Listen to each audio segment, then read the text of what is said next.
Kenya's National Commission on Human Rights says it now believes at least 31 people died in nationwide anti-government demonstrations on Monday.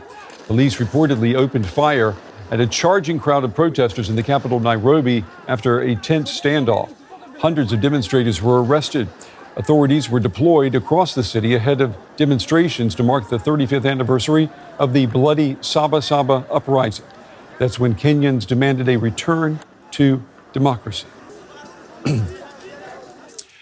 Well, I'm joined now by Steve Ogutu. He's with the Kenyan governance expert and policy and international affairs analyst in Nairobi, Kenya. It's good to have you with us.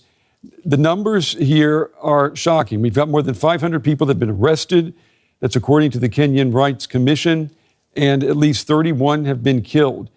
Is there a risk, in your opinion, that the government's response might escalate tensions and lead to even more unrest, more deaths?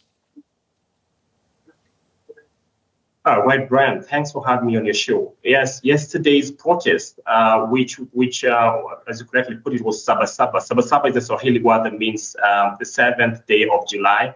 It's a pro-democracy movement that started in Kenya in 1990 to champion for a multi-party democracy. So yesterday's protests were largely to commemorate the 35th anniversary.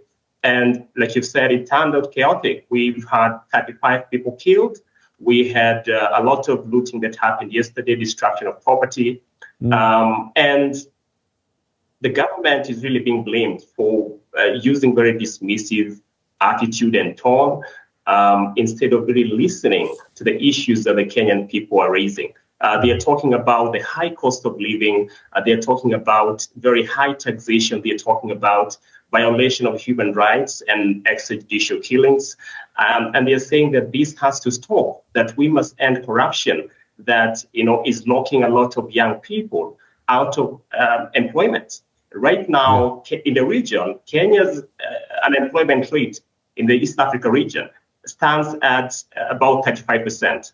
Majority of our population, about 80%, are young people. And these are smart people. Annually, we graduate about 30,000 out of universities and colleges. And these people don't have jobs. And they're pushing for opportunities, to help them live a meaningful and decent lives. And Steve, let me ask you too, considering what is driving these protests, do you think that the protests will lead to meaningful political and economic reforms, or do you fear that there's a risk of deeper instability? Our hope is the government can listen and the president can really listen to the issues that the young people are raising. For example, they are saying that they want opportunities, they want job opportunities. This current government, when they were campaigning, they campaigned on the platform of hope, of job creation. The young people are saying that they're not seeing that. They say they are going to tackle corruption, but we see a lot of that still happening. Young people feel like the economy is just working for the few majority, and they want to be part of the governance process in the country.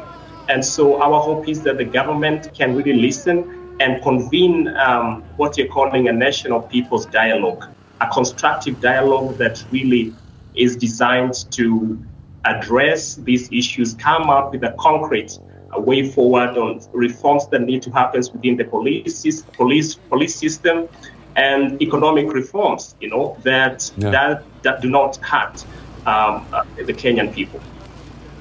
Okay, Steve Ogutu, we appreciate you taking the time to talk with us and helping put this story in some context for us as well. Thank you. Thank you so much, Brad. Appreciate it.